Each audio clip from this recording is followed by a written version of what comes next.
I'm Dr. Louise Newson. I'm a GP and a menopause expert in West Midlands. So the main symptoms that people think about are hot flushes and night sweats. The other symptoms are tiredness, fatigue, loss of concentration, memory loss sometimes. I often see people that worry they've got dementia because they can't remember things.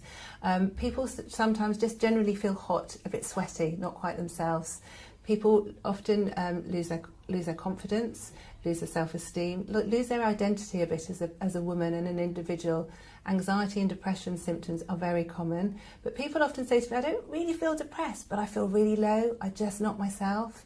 Then there are other symptoms that people don't always associate the menopause with, so nail changes, hair changes, skin changes.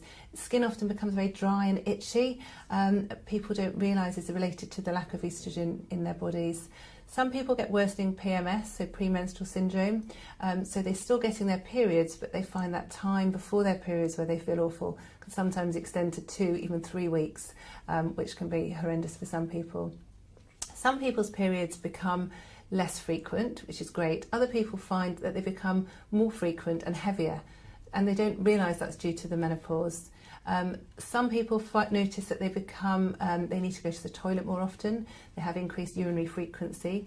I see a lot of people in my surgery who have recurrent urinary tract infections, where they're constantly having to go to the toilet, sometimes feel uncomfortable, painful when they pass urine, and this can be related to lack of oestrogen down below in their urethra, and their urinary tract